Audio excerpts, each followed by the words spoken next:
So, ladies and gentlemen, welcome to the very first episode of Q&A with Kalor and Acupuncture. And of course, I'm here with Dr. Acupuncture and myself. Welcome back. Thank you. Greetings, everyone. And today we're going to discuss the importance of anatomy in specifically in TCM study. And of course, predominantly for acupuncture.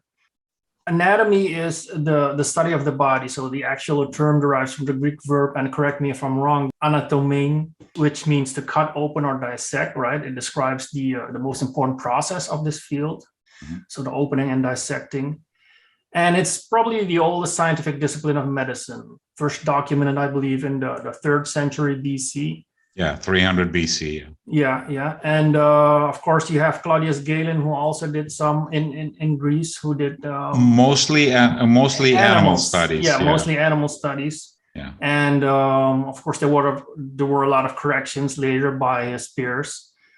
Anatomy has been through a rough history because persecution, yeah, and during the Renaissance, people started to appreciate it more, like Leonardo da Vinci and Michelangelo. I've even read that, was it Leonardo or was it Michelangelo? I think it was da Vinci. It was da Vinci, yeah. Basically, grave robbing, that's what he did. Yeah. He had some friends in low places. But also high places, because he also had a medical friends who were in medical school, and then But the thing is with anatomy is that there's this preconception of a myth or misconception, of dissection in ancient China. Let's start with that. Yeah, I think there it's not even a misconception. There is factual evidence that it was frowned upon, because the classic Confucianist theorem, which valued family and respect for the elderly and respect for your ancestors, almost to a worship state, right, precluded anyone from desecrating the bodies of their ancestors or anyone. It was considered a sacred vessel. However, there are historical precedences where criminals were, as part of the torture or punishment mechanisms, were subjugated to dissections.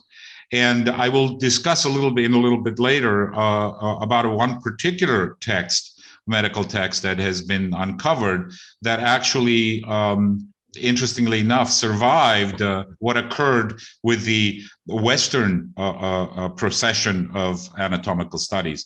But a little bit about anatomy in general. It's interesting that the subject of anatomy is now an entire scientific discipline. And there are different degrees of anatomy. There is the gross anatomy, which basically deals with the dissection of muscular structures and tissue structures and analysis of attachment points of muscles and vessels and nerves, etc., the structural component of anatomy. And then there is the cellular anatomy, which is dealing with the actual cell, the tissue, the functions of various components within the cell. So there's more of a focus on functional anatomy to that context. And then there is also the whole progression of imaging technologies that are used to study and understand anatomy, where they can do additional studies utilizing newer methods for studying of the human body. The most important aspect of anatomy in general is it allows the scientific community to get a better understanding of the mechanical structure that underlies the living organism that we're studying. The role it plays for our profession is, I believe, underestimated. In many of the TCM schools, there's very little exposure to the required anatomy that is essential. Yet we're expected to insert needles into that same tissue. Mm-hmm. if you go to an MD, before they can even do any phlebotomy, drawing blood, etc., they must have full knowledge of the tissue that they're puncturing, the depth to which that they can go, and all the underlying structures. Yet you look at an average point location description, it uses superficial anatomical landmarks to locate a certain point.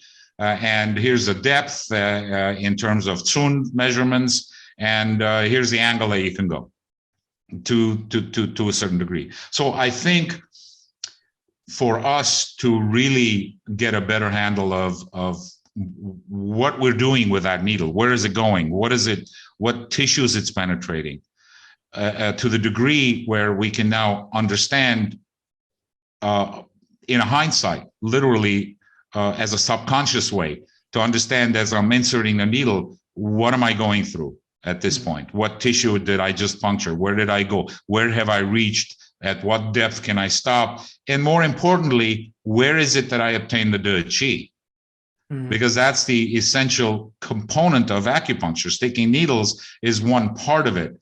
The obtaining, maintaining, sustaining the De Qi allows you to then effect therapeutic change at that acupuncture point. All of these classic descriptions of the techniques used are relying on understanding of what we're doing with that needle at that acupuncture point. So in terms of what's been happening in China, it's interesting. Now, anatomy from the Western allopathic perspective, the first studies and anatomical studies were conducted 300 BC by Herophilus and Erasistratus.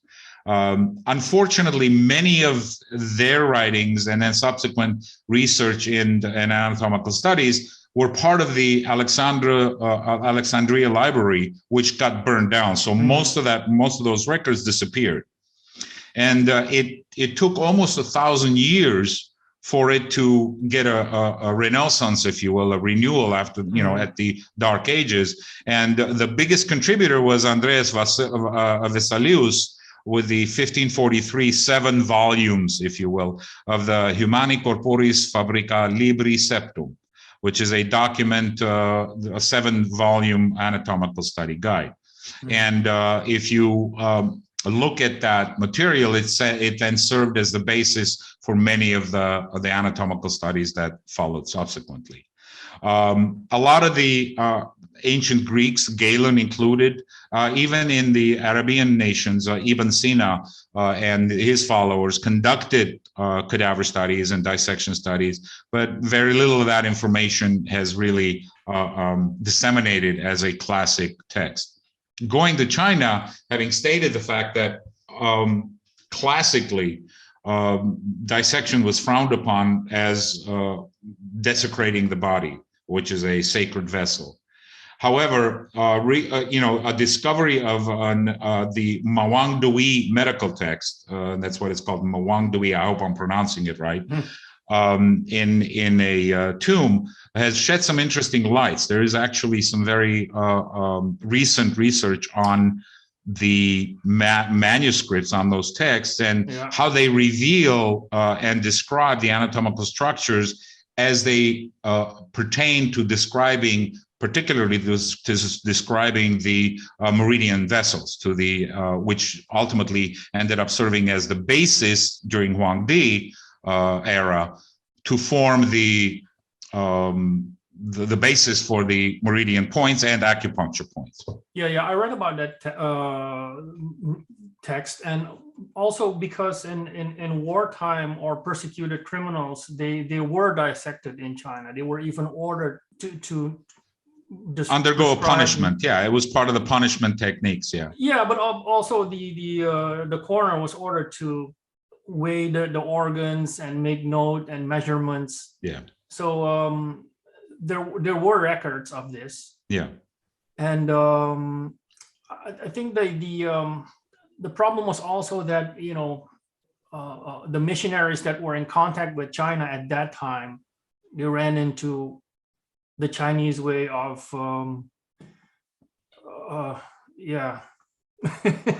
like a wall. Yeah.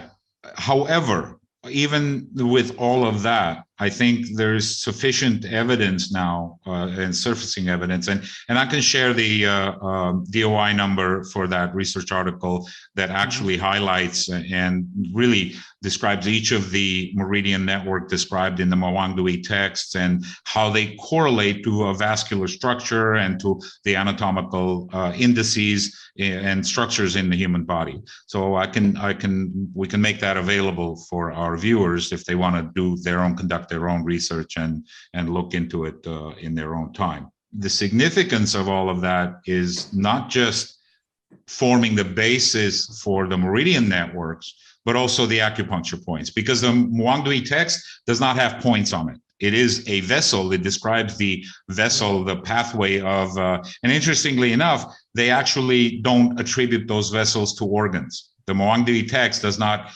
mention it as here's the stomach channel or here's the kidney vessel, etc. They talk about the 6 meridians or the specific associations with the Shanghan precept, the stages, if you will. Yeah. So they will talk about the Shaoyun, the greater yang, the bright yang meridian, or the paired meridians.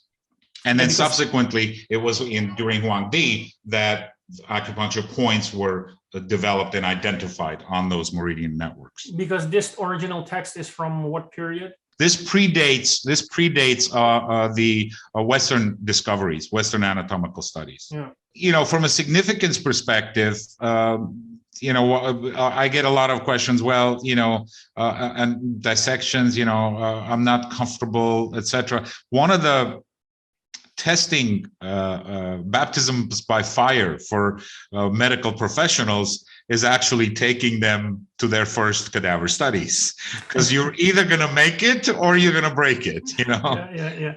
Because you set up a cadaver studies at the university, right, in Armenia? Yes, at the medical university in Armenia. We actually were at a position where it allowed us, and you know, a lot of countries share the hesitation with China. Greece is very much like it. They're very anti allowing random ad hoc cadaver studies. Only major universities and medical facilities have the access and the rights to perform those types of things. So yeah, we finally were able to set up a study center, a cadaver laboratory, where we were doing dissections, primarily organs and internal structures, conducting some hands-on for the 3rd and 4th year medical students. So okay. Yeah, the difference compared to the 17th century, where they had anatomical theaters and public autopsy. Exactly. You know, the human body has always been taboo. You know, I can consider how these theaters, in fact, I have an interesting photo right here of Vasilius performing a cadaver study in a public theater type setting. And I could see how that could be viewed as kind of macabre in today's standards, even. So yeah, I could see how. However, in many of our clinical studies in medical universities, there are theaters, surgery theaters, where students can sit in the balconies, if you will, and observe a procedure being conducted. So it's nothing new, and it does serve a value. I believe led to anatomical art as well in the 18th century, right? Absolutely. Injected them with colored wax and absolutely. In fact, you know, in a lot of the structured and anatomical models, the plastic models, etc., that you look at, veins are always blue and arteries are always red. In real cadaver, it's not. You do not get a nice clear blue for the vein, a nice yellow for the nerve. You know, they're all bland colors that you need to sort things out. Yeah, they're pretty bland. Yeah. So the significance of these anatomical studies, especially for our profession, is it allows the practitioner to feel more confident. The most important, it allows you to know exactly where the point is in terms of finding the anatomical landmarks, locating them. and then being able to palpate that point, do your diagnosis, and then know exactly where you're inserting the needle, how deep you're inserting, and what structures you're penetrating as you go through it. Yeah. You're not going there blind.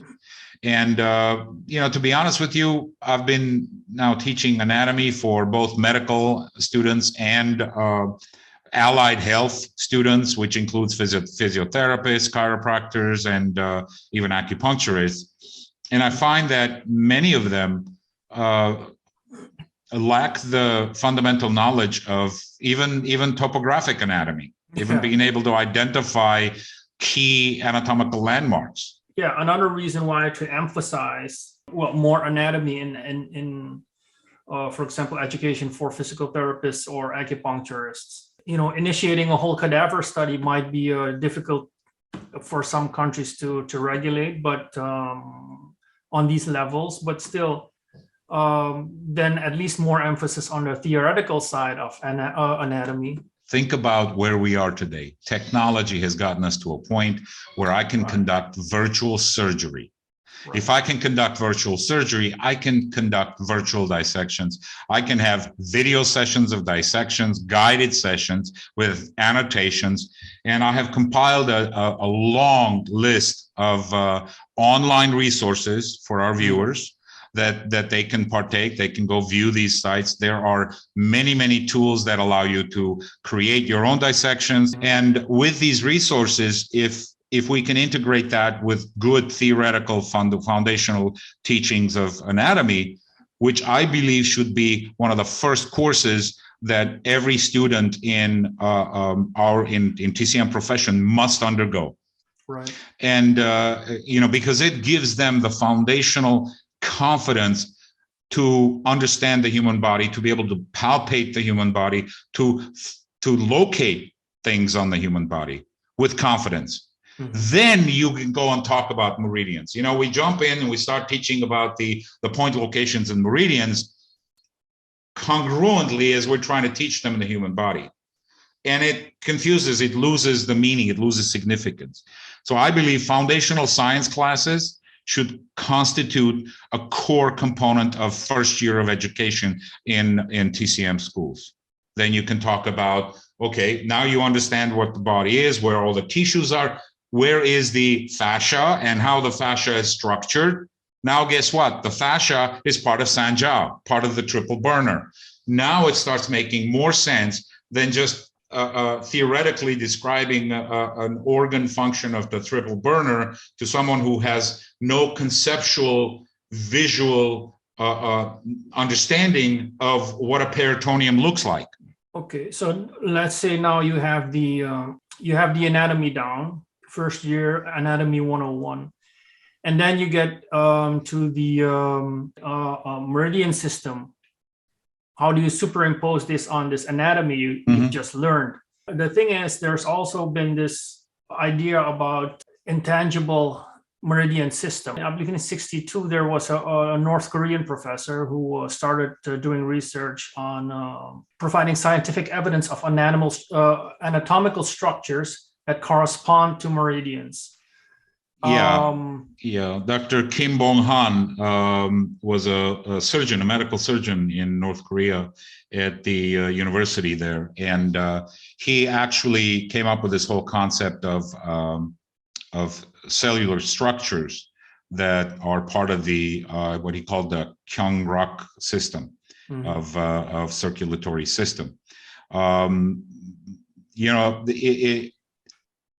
The initial research looked promising, and I've done some work. I'm not by any means an expert at this, so take my word with a grain of salt, and conduct your own research and do your own studies.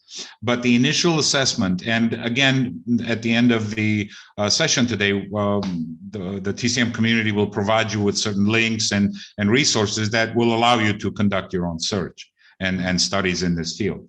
But the initial studies were promising because he was literally identifying tissue structures and vascular circulation, et cetera, that could lend, with further studies, credence to the existence of the meridian networks. the history of that whole system is kind of murky, like many things coming out of North Korea. Yeah, but the problem is that leaving history aside. It's politics, because at some point it became in political isolation. So the whole system was forgotten. But luckily by the way, Kyongrak means meridian in Korean. And in 67, the Japanese anatomy professor Fujiwara was able to reproduce some of his results. But it took him like half a year to reproduce just minimal results. And then it was picked up again in the year 2000 by a physics professor in Seoul, in South Korea. And with the help of this Japanese professor Fujiwara, again, they were able to reproduce these results. And they confirmed that the fluid circulated within the vessels was abundant with immune cells and also contained certain embryonic cells, similar structures, to stem cells. Yes. But the thing is, they were all done on animal studies. So that's another thing to consider. But I think one of the significant findings that was made in that process was the association of the fluid circulation, the water circulation. And in that area, I've actually done some interesting correlative analysis and research, and water is probably the quintessential Tai Chi. The Tai Chi 2 describes this dipole nature that is present in the universe. And in life, the significance of water with its own dipole is so critical that at every turn it astonishes modern day scientists of the weirdness of water. Because of that dipole nature, because of the hydrogen bonding, it allows the water to act in ways that can serve as a medium by which things can be transported. And so you may not ever find an actual physical structure like a vessel or a nerve fiber that acts as the meridian network. I can even hypothesize that. However, by understanding the ebb and flow of these water rivers, if you will, water pathways through the interstitial space, the triple burner, if you will, you can determine the pathways of a lot of these meridian networks and how energy, whatever the essential catalytic components for the body's physiology to function, are being transported back and forth. And it's all occurring in the interstitial spaces carried by water and the hydrogen bonding or the dipole nature of water. So, the resources available right now for our community to enhance their knowledge and skills in these various methodologies, meridian research is probably one of the more comprehensive research components that is still undergoing in our community and by Western scientific community. So there is research being done on meridian networks, and I believe we may not even be in a position right now from imaging perspective, from technologies that allows us to image the human body, to even be able to see the meridian network. However, that doesn't mean that they're not there. Up until the turn of last century, we weren't even aware of the lymphatic system. It took us that long to identify the lymphatic system as an actual circulatory system that is part of the overall circulatory vascular system of the body. So I don't envision us not being able to find it. We will find it. It's just a matter of finding the right visualization techniques. One of the interesting things that plays a role in this is quantum physics. They're very different than the laws that describe our Newtonian world. And they behave in weird ways too. There's whole concepts of quantum tunneling that people didn't understand and is still considered, even by Einstein, it was considered spooky action at a distance. He didn't want to believe in it. He didn't want to deal with it. But it plays a key role in many biological functions. It's possible that further research in identifying or testing hypotheses in quantum mechanics or in quantum physics theories can help us develop the techniques or the mechanisms by which we can study the meridian network, because we're dealing with energy, vibration. Chi is intent, it's energy. And at the subatomic level, even matter has been now classified as energy. Even electrons, all the fundamental components that make us who we are, from our neutrons to protons to atoms to electrons, they're all waves. They're all probability waves. There's no actual physical. It's a vibration that vibrates at a certain state and becomes an electron at this particular location that forms a molecule that does some biological functions for your body. So I think when we get closer to identifying and understanding a little bit more about the quantum components, we may come with techniques, and we may be able to come up with techniques to identify the meridian network. Yeah, I mean, there is study been done also by a prominent acupuncture researcher and neuroscientist, Dr. Helen Langevin. I don't know if I pronounced that correctly. Yes, Langevin. Yeah, showing that the connective tissue, especially the hydrophilic and protoglycans, along with collagen fibers and fibroblasts, winds around the end of an acupuncture needle. And when it's manipulated, rotated in the right place, it creates a detectable mechanical tissue effect, right? Yes. And also not locally, but also distally. Distally, correct. Yeah. This is one of the more significant points that I want to stress. And this goes back to tying into, if it's not apparent by now, I'm a big advocate of triple burner. I believe the triple burner has been undervalued and underrated in many, many classics, even modern practices. But you know, it's everywhere. All of the tissue that you just described, the collagen fibers, elastin fibers, interstitial tissue, the all of that structure is part of the triple burner, the water metabolism system. And the interesting technique, you know, when you twist the needle, if you rotate it too fast, too hard in one direction, why is it that it becomes difficult to extract that needle?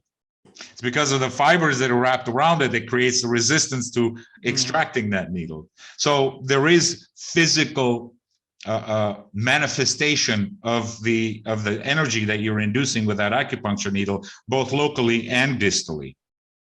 Not to mention now even more research recently with regards to nitric oxide at the local tissue of the insertion of the needle, and how that has a distal effect on anti-inflammatory, down-regulating inflammatory processes by increasing the nitric oxide at that level. And also there's another study of myofascial network, right? Myofascial continuity network. So they really wanted to make clear that in the study, the myofascial meridian lines that they found were not acupuncture meridians, but lines of pull based on standard Western anatomy. And these lines transmit strain and rebound and movement, and providing stability throughout the body's myofascia around the skeleton. But the thing is, what they found is that these lines, independently from any Eastern meridian network, they had an 80% overlap with acupuncture or the Thai Sipsen system. Yes. So and there were key intersection points that were located at various acupuncture points, which play a key role in local tissue treatment. If you look at the description of that point from a TCM prescription perspective, a lot of the local prescriptions for that or local actions of that point are very specific to that myofascial point. The trigger point, if you will. But I think it's great that they stated that, you know, the myofascial meridians evolved solely within the Western anatomical tradition, and initially they even deliberately omitted any comparison to acupuncture meridians. But then at the end, 80% overlap. I think it might be a good idea also to share the slide you were just showing me about to have the viewers have a 3D idea of what modern technology can do. Yes, absolutely. I mean, if you think about it, we have now every single sagittal, transverse, axial line of human body scanned and recorded and downloaded, and it's everywhere. And you can integrate that into your studies of locating and understanding these points. For example, if I may share this screen. So, case in point, we're talking about the acupuncture points. If many of the classic tests, many of the texts that we use to study acupuncture points right now have a relatively simple illustration of where the point is located. This, for example, this image is from the Deadman book of acupuncture points, and you have an underlying skeletal system that shows the primary bones and primary landmarks, if you will, and where the point is with a nice red dot. And then a quite descriptive and extensive description in English or in verbal description of where the point is located. If you have very little anatomical study and you have no idea of the underlying muscles and tissues and structures, etc., and the bones, trying to learn the text-driven description of a point becomes cumbersome. Now you got to memorize these things.